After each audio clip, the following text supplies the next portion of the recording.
But on that note, I'd like to know, like, what other solutions would you recommend, especially within the framework of the way the movie presented? Because there's a lot of people who can see, dang, that could really happen. It doesn't seem far-fetched because, I mean, there have been talks of cyber attacks for over a decade, and then a cyber attack happened in Texas and Hawaii several days after the movie aired. Yes, because that's how the morphic field of humanity works. That part. This is why we got to stop watching those films. We are giving our energy to it. All right, please.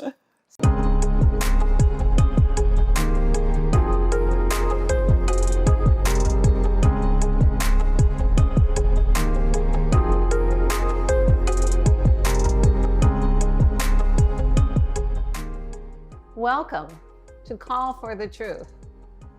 Today, we will be talking about some of the anti-life activities in our world. I am LaOta of the Sun, and this is Tarvars of the Sun, who is with me today. We are calling for the truth in all things. And we'll begin with asking Tarvars if you will call for the truth. Yes, and I encourage you all who are listening to move into the space.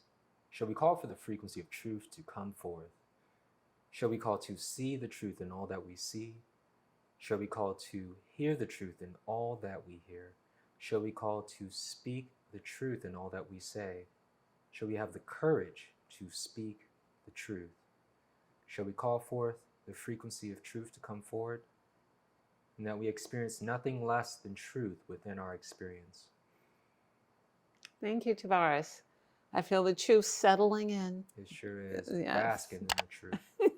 So we're talking about anti-life. There's this statement that I made some time ago about being on the anti-life hamster wheel. Right. We keep experiencing things with anti-life over and over and over. It's this abuse over and over and over, this suffering over and over and over again. And it's at many different scales with our government, with our different relationships, which govern our relationship with government, of course, our relationship with family, our lovers, and ourselves, most importantly. And I know we got a couple of examples of this hamster wheel that we're stuck in, where we keep seeing things happening and this need to release the passivity within us. So, Releasing the passivity is key. We are taught in our educational system to keep our heads down, make sure we don't make any noise, be obedient, make sure we do what we're told, and pledge allegiance to things that we may or may not be in agreement with. So in our world, many things are happening. So the United States of America is armed. Everybody has a gun now. And many people in many cities are having old-fashioned OK Corral shootouts because everyone is armed. So this is something that is quite orchestrated and on purpose. And it is an interesting dynamic because once you are lawless, once you let people take things out of stores, that then lets them know they can take things from others. Once there's no prosecution, there's no boundaries, there's no stopping, that you can have guns, you can shoot, you can take a gang of people can run into a store and take something out, that it's lawless. Once there's no boundaries, there's no moral compass, there's no set standard, then you set that situation up to destroy itself because there's no boundaries, there's no moral context. So the wholesomeness, the things that the moral standards, the codes that would keep us in check are gone. Even the code of self-preservation. How can you preserve yourself in a place where it's allowed and for people to steal from one another without any restriction, and to have lethal weapons and use them on themselves and others? So this is happening all over our country. People are stockpiling guns, and we're not against guns. We're more showing you this dynamic of anti-life, that anti-life sets us up for the most efficient way for us to kill ourselves. We are already being told all the time there's too many of us, that the population has to be decreased. So let us look at what does that look like. Do they decrease us by burning down all of the food centers, all of the distribution centers? Do they, how is it that anti-life is working? Do they cull hundreds and thousands of chickens? Are they interested in making sure that there's nothing available, that the salmon has worms and that the food is not really available to us? Is the price of meat at any price too much to pay because the meat all has tumors? And it's perfectly okay that there's legislation that approves that we can just cut the tumor off of a diseased animal and then sell it to people. Maybe we'll have hamburger day and give it to them for 10 cents, or we'll put it in prisons and the food that goes into prisons is marked not fit for human consumption, or maybe we'll give it to our loving and trusted pets. So these are things that are going on, and here we are not doing things about this. We know it because it's announced. We know that all of a sudden all the baby formula disappeared. And we know that all of a sudden there's a company that's a chemical company making baby formula. At the same time, they're saying it's too many of you all. So that's the circumstance we find ourselves in. You don't find that suspicious? You don't find that suspicious? It's suspicious, but it's also this idea, what is it that we have in our mind that makes us think that this is not a plan to diminish and extinguish us? It's not just what has been placed in our minds, but our guidance has shared with us, our frontal lobes are shut down. This idea of fight or flight, we are standing still, numb, watching it happen. Some people eating popcorn, some people got the information, and then there's another group of people that's like, nah, that couldn't be. Based off of the conditioning and programming from some of the films, which that actually came to mind as you were speaking earlier, the movie Leave the World Behind. Oh, yes, well, there is that. Yeah. And there is that from the most expert, the people with the most information, who have had the most extensive availability to know what the plan is. So they're showing us the plan. Yeah. And isn't that's their contribution to the anti-life?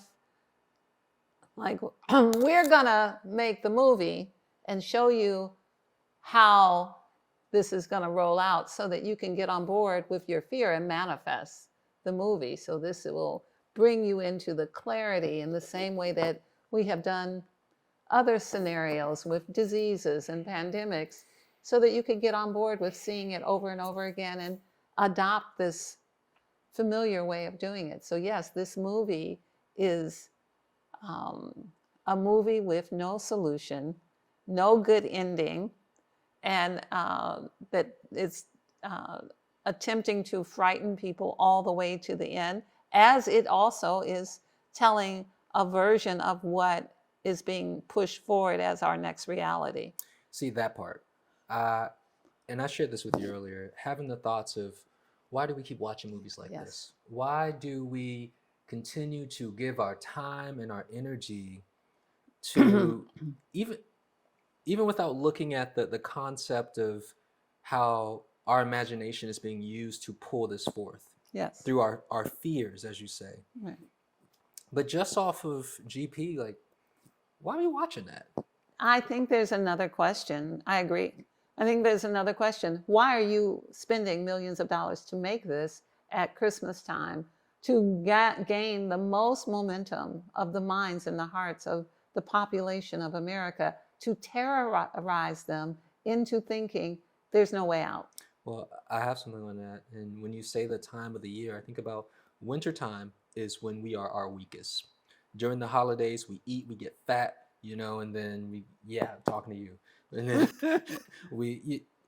the cold winter, we get sick, cold, the flu, COVID came out around that time as well. And, we got people with pneumonia issues in China and it's popping up in the States. So we are at our weakest. And as you have mentioned in the past, our physical immunity is linked to our spiritual immunity. Yes. So when we feel fear, we get weak. And that, of course, will allow pathogens to come in. Like COVID, it was more than just you're sick. No, it was your fear will attract that type of experience to you. And so this podcast is an attempt to strengthen your immune system by giving you the truth, which strengthens your spinal column, which makes your frontal lobe and your amygdala for discernment turn up. If you can look at these things and recognize them for what they are and not accept them as the next experience you're going to have, that strengthens you. That lets you know that you should be doing some things to make sure that you can secure yourself and become sovereign in the future. So the dynamic in that movie is one of devastation, no way out. They end the movie by showing you someone who's got snacks stocked up and a lot of videotapes to watch, as if that were the solution. Yeah. The solution is, while you're being destroyed or eliminated from the planet, watch Friends. That was the solution in the movie. Distract yourself. Right. Desensitize yourself. Escape. But it's not just that one thing. This is so important that we see who is it who's bringing this forward? Who's making money off of showing us this? Who does not attempt to bring forth a solution? Who has the most information possible, who could bring forth a solution? Those are the ones making it. The people who make the movie are the ones who have the most information to change the scenario. So in this movie, they show forms of abuse and to populations through sound and through sound wave. And but they don't show you what you can do to avoid it. They don't show you they only show you that, oh yeah, this has been done. America did this to Cuba, or someone did, or the Russians did this to the American embassy. These examples exist with no solution other than maybe your teeth will all fall out and you won't make it because you're ill-equipped. And then they point out how ill-equipped humans are without their cell phones. But in point of fact, if you knew, you're stronger without the cell phone near you. Your brain will work better without your tablets and computers. The reality is that your will to be sovereign and live is much greater than what's being shown, but many will think that they were going to eat chips to the end. So it's really an unfortunate thing. But I say, look behind everything. Who's doing this and why are they doing it, and why are they taking the most knowledge available and then using it at this level to terrorize us? Yeah. So there's that. There's a lot of other things going on too, which I thought was interesting. They never mentioned any solar devices. They mentioned that I think the only thing they referenced was having a bunker, going underground. But nothing with the sun, or nothing with food, nothing with growing food, nothing.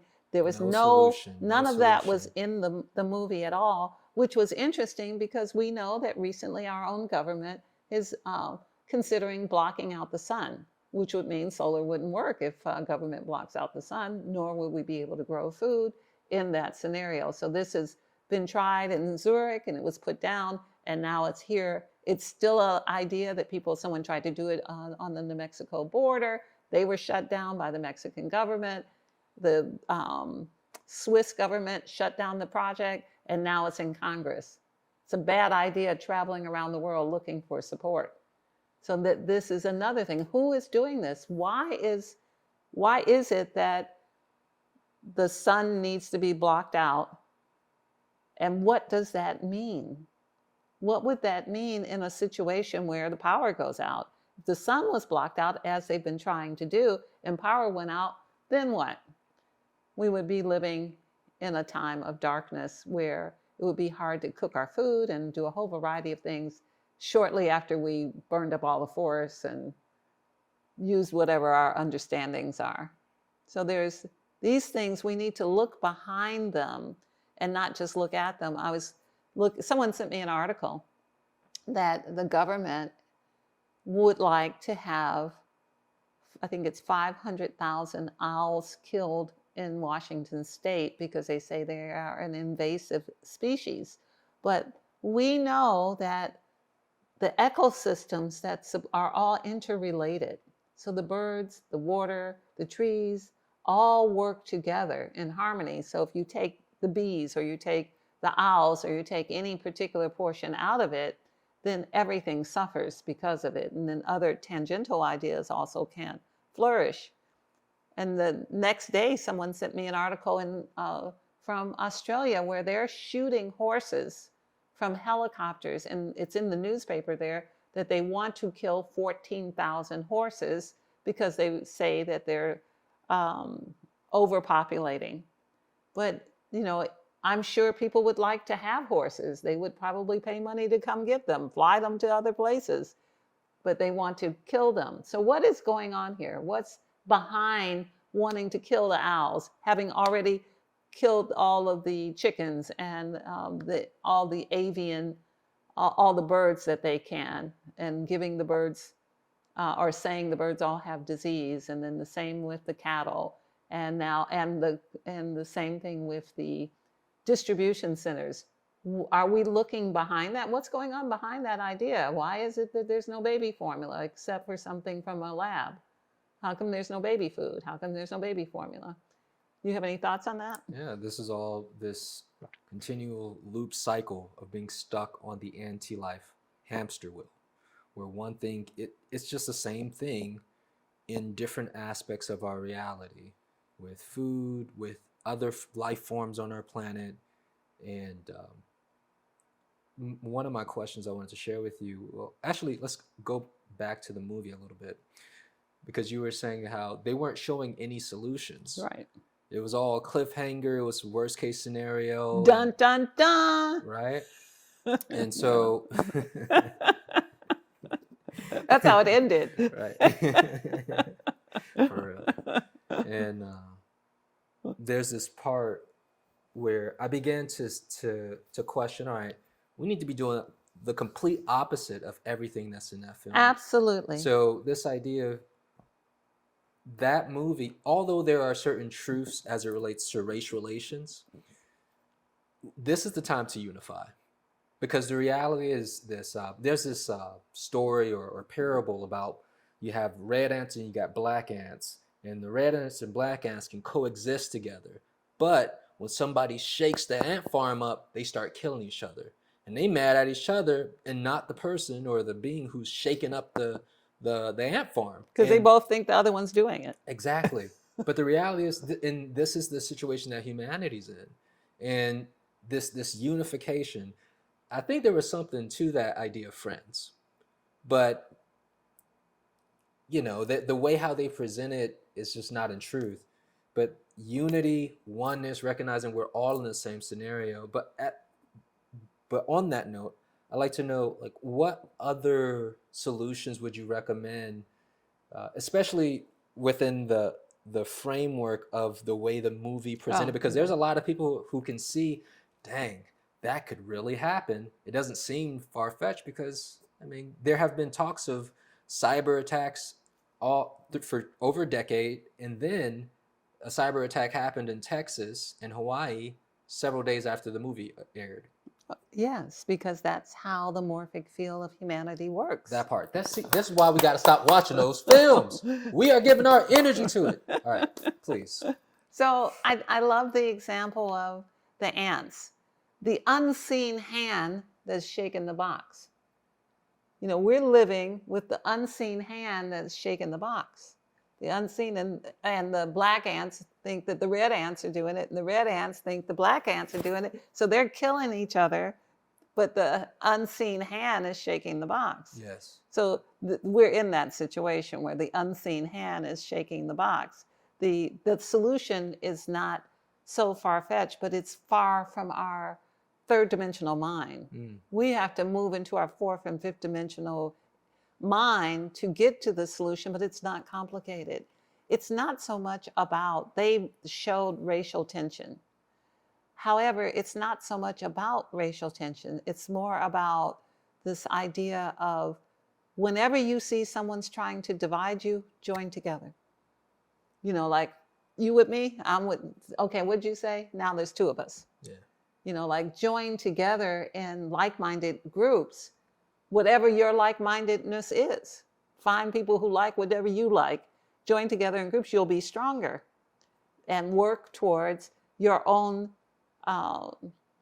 work so that you save yourself. That is law in this universe. Through the process of self-preservation, there are many things are learned. You learn that you can't exist without another, and that you can't do everything, but together you could be sovereign. So these things are learned through the process. You are encouraged to remember that if people are trying to separate us from masculine to feminine, or they're trying to separate us in racial groups, the antidote is do the opposite. If they're trying to say certain religions are not good, and instead of getting on the bandwagon, look into it. See if you can join on to whatever aspect of it you can join on to. The invisible hand that's shaking the ant box is shaking all of us every day, all the time. It is our passivity with it. They are not greater than us. We are just not, we don't have a plan. We don't have enough energy. When I lived in Europe, people would speak of Americans as overfed, oversexed, and over here. That is the truth. And so, you know, doing a little fasting, thinking about what you eat, working on making yourself strong enough that if you had to walk or if something did happen, we are living in the time of deconstruction. Something is going to happen.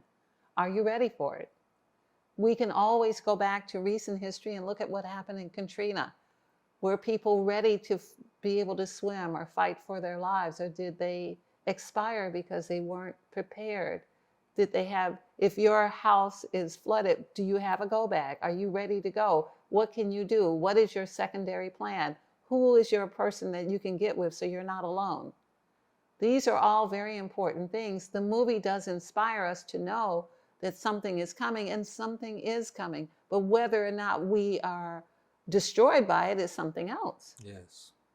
So since everyone is armed, and since there's lawlessness everywhere and the corruption stinks all the way to the top, then we cannot look for someone to take care of our, for instance, our digital problems. Someone, we use our credit card somewhere and somebody steals our money. We can't look for law enforcement to take care of that. Insurance companies take care of that.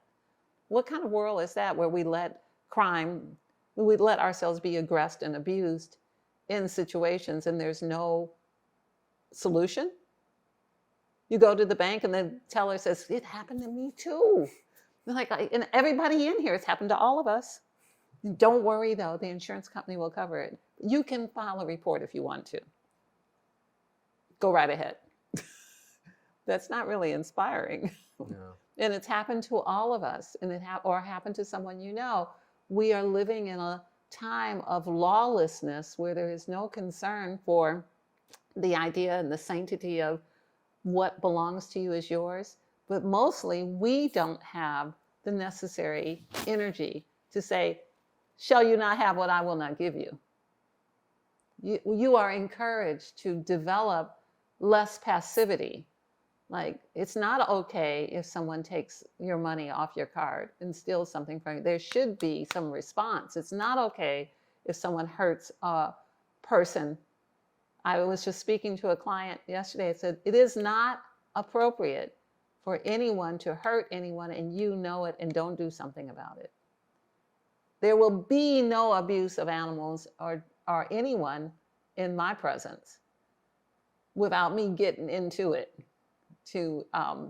Because if you do it in front of me, you're asking me to join. I've been invited to the party. So it is my business, because you don't have to do it in front of me. So we need to turn up like that in the same way we would turn up if someone came to our house to take our children, which has recently been passed in law in New York City, that people can, in New York State, that people that for whatever reason, people can be removed from the home. So there's a little bit of turn up that's needed.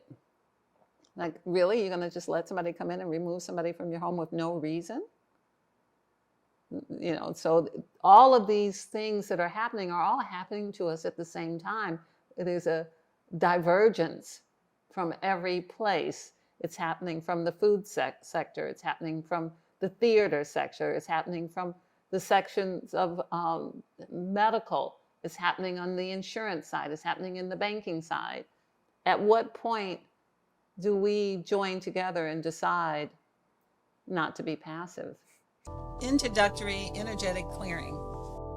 This shamanic clearing specifically targets addictions, negative thought forms, anger spheres, and more. Of the Sun cleans and clears the primary things affecting our energetic body and gives us tools to support our healing journey. This service is priced perfectly for your regular energetic maintenance. Recommended use is once a month.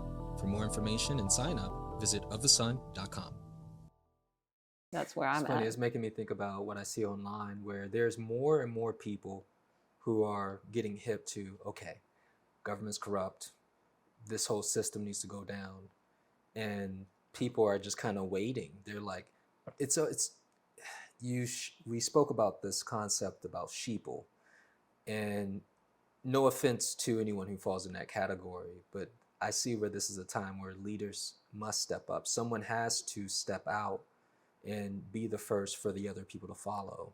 And Yes. this idea of don't pay your taxes. Yeah, I said it.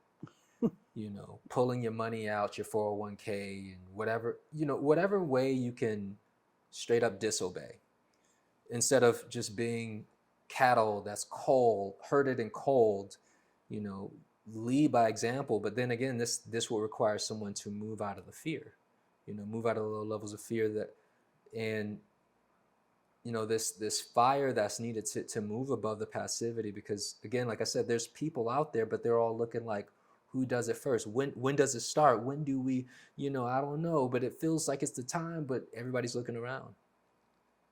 The I want to let me first say that we have all been sheeple, and we are taught to be sheeple. Mm-hmm. We have allowed and permitted ourselves to be sheeple, but it is sheeple who will win the day. It is the leaders that must come forward, and then the herd will follow. Yes. They must be inspired. I'm not mad at sheeple. Mm-hmm. I'm not mad at the herd. The idea is that we should be a herd together, moving against what is not. Yes. But the inspiration of the leaders, the ones that are presenting themselves as leaders, are still so connected to the frameworks of agreement with certain things. But that's again the fear. They're afraid to let go of the thing that has been supporting them. Absolutely. They have to choose. Right, because nothing's actually supporting us. Our money is not supporting us. We're supporting the money that's supporting us through our imagination. It our is. hope. Through our hope and imagination, we're holding together the buildings. It is not time for the buildings that we live in. Its time has come and gone. These structures are too solid. So there's no flexibility in them. They kind of hold us in old thought forms. We need to be doing more creative, making houses out of bamboo that can be restructured and moved around, like some of the indigenous who put up their teepee and then they take down their teepee and then they, you know, move through the next thing with the flexibility of the seasons, the flexibility of nature. They move through it. We are hardened into our thoughts through our religion and our environments and our educational system, which has never changed. From Socrates, people have been a teacher in front and people doing memorization in front of them, and nothing has changed in the educational system. Anti-life hamster wheel. So it is this idea of, what are we choosing life? And if we're choosing life, do we have the strength to make the first step? and is the first step. It is not that you don't want the protection of the herd.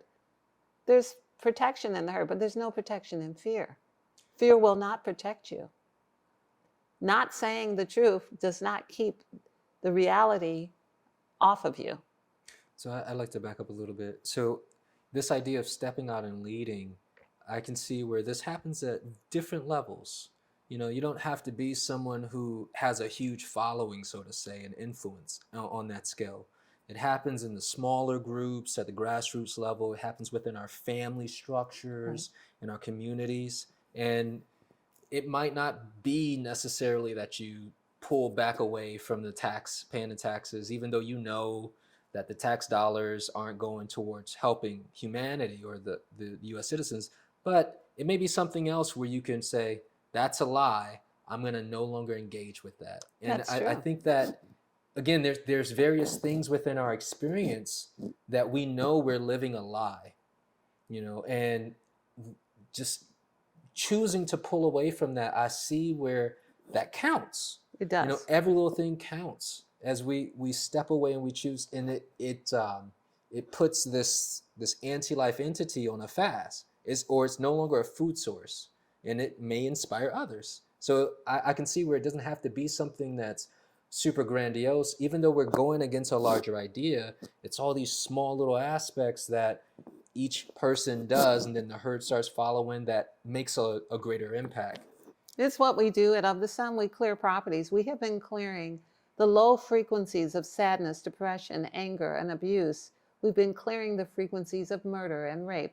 We've been doing this, clearing it from these buildings. So when I speak about the buildings, I'm speaking from more than a decade of experience of clearing the imprint of the darkness that is in the minds of those who lived in those frequencies and those patterns that are still left in the properties. We go in and we clear those. This is one way that we are speaking like, no, I'm not being passive with this area being a ghetto, or this area being a slum, or this area being diminished. I can go in and use the techniques that we have at Of the Sun to clear this darkness. It is one of the most ancient of practices to make sure that darkness doesn't come into the place where you lay unconscious or your children are being sleeping. So this idea of doing something, we have moved forth to address these kinds of things through clearing of the properties. But it is my contention that the properties need to be deconstructed. This is actually how war works. When it's time for a new idea, people go to war and they break down all the properties, because it is the buildings that hold people in place because of the thought forms in the buildings. So we teach about property clearing, and you can see that the structures themselves and the constructs that we live among, the educational constructs, the medical constructs, all of these are buildings, so to say, in our mind. So these are the things that are being deconstructed now. And when we use our imaginations, we'll be able to build more flexible, evolutionary experiences for our next experiences in life, and for our children and our grandchildren. So it's very necessary that we call for sovereignty, that we recognize what's going on, and that we recognize we're going to have to deconstruct this to have something new. It's not possible to build on top of the buildings that have constructed our consciousness and our society, that have allowed everyone to be armed and lawless. You can't build on top of that anything that will serve you. Things must be deconstructed. So hearing you say that is making me think about this demographic who kind of wants both, with a group of people who see this is wrong, we need things to change, the system is not working for me, you, we, but at the same time they're holding on for dear life to the system. Yes, we're right at the precipice. We're just entering the period where all the things that we held on to, that we thought were our reality, that we thought were the truth, we're going to be shown that, and it's already happening, where we see the lie and then we see the truth. And we're seeing both at the same time. Previously, all we saw was the propaganda. All we saw was the lie. We didn't see the truth. So now some people are saying, I don't accept the truth. I like what I grew up with. I want to keep that, and they are free to keep that. And then for others, there's an option. I don't have to agree with what I never felt comfortable with that was not the truth. And then there's another option. I can create the future that I want my children and I want my experience to have. And I don't have to fight against the hardened construct of the world that I live in through its constructions mentally, physically, emotionally, and in every possible way. We can see that we can do other things. So this is bringing to mind the idea of the split in the timeline, where you have the continuing of the status quo in a group of people moving in a different direction, being able to imagine something different for themselves and for the future generations. Would you speak on this idea of how important it is for us to tap into our imagination, to abstain from the magic, the sorcery in the films that's using our imagination against us, and fasting from that? And what will serve me? What will serve my family? What will serve the community? What is the world that I would like to live in? I think it's very simple. Think every thought you have creates the next experience through what we call manifestation. It is each thought and each doing that makes the next doing. So if you choose life and then it's time to eat and you're like, I'm choosing life, then you will make a different choice than if you have not decided to choose life. You might have that microwaved burrito if you have not chosen life. But you might have something that, maybe you'll have an avocado, or maybe you'll have a plantain, or maybe you'll have a piece of fruit, or maybe you'll have a salad, or maybe you'll have something that comes from the earth if you are choosing life. So it's really not complicated. It's just the way we think about it. If we took a moment every time our child did something and we thought, I'm going to choose life for my child, instead of berating him, I will explain to him what's going on. Instead of falling prey to our bias about another group of people, we could hold our thought to see, are these people who have the same truth I have, and I can align with them? Do we share enough common thoughts? Do we want the same thing? Do we want our families to survive? Do we want to be powerful? Do we want to be beautiful? Do we want to be smart? Probably all of that. There are coming together points where that can happen. Most importantly, the divine masculine and the divine feminine must come together. The two polarities of creation that have been separated have allowed this to take place. This is an example. What is taking place in our world is an example of one polarity in power and another not in power. So the more important idea is choose life, but then recognize that it's like your brain. You need both halves of the brain. You got one half right now. And so we're limping our way off the edge of the cliff. Mm-hmm. And everything that's being presented to us is what was being presented to us in that movie is not the divine feminine. It's like, look what's going to happen. You're going to die. Look, you're nothing. You're going to die and you're nothing, and there's nothing you can do about it. That's not the divine feminine. That's a different expression. And the ones who it's coming from, it lets us see what's in their mind. Because it's a person by their works, right? Mm-hmm. So that's how I'd like to end this. Fascinating, that last statement. So call for the truth. Yeah, so we're calling for the truth. And we have the call for the truth cards here. And I'm going to ask Tarvars to come up with a question and share it with our audience. Yes. What your question will be. As usual, looking to see the truth as it relates to the discussion that we've had, dealing with anti-life, this passivity. I'm going to formulate it just a few seconds. All right. Do you have your question ready? Will you pull a card based on your question? Ha! I love this. I want to preface what my question was. What is the truth that we need to see as it relates to humanity breaking out of this hamster wheel of anti-life? You know, you shared so many egregious acts that are happening to all life on the planet. And the card pull is the theme consciousness. It is indigo, dealing with the sixth chakra. And the maxim is the future is constantly changing its potentialities exponentially based on what is being thought. So to me, Yes. I think we need to think a new thought. And we know anti-life don't got no original thoughts. It's just the same rehash. And it's just a matter of let's think something different. Whether it's the structure of our homes, the way we educate the children, where we source our food, our future will change exponentially. But what are some further thoughts that you have on this? What just came to mind is I have actually been in 2 different countries during coups when the country was taken over and there was civil war.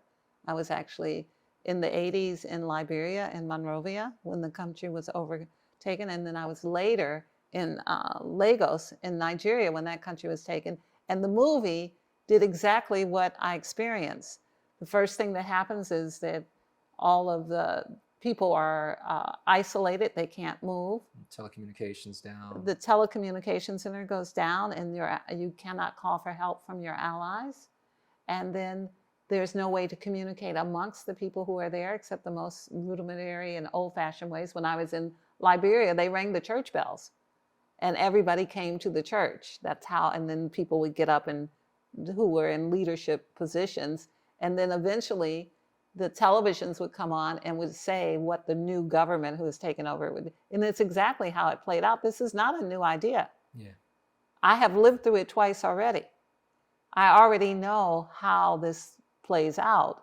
So it's very interesting to see them present this as, it's like the idea, and they say it in the movie, that this is the cheapest way to have a civil war. Arm everybody, scare them all, isolate them, and let them kill themselves. I've lived through this. It doesn't have to end poorly, but they didn't give any hope. That part. I survived it. It's survivable. Know that. It's survivable. So that's what I have to say. Okay.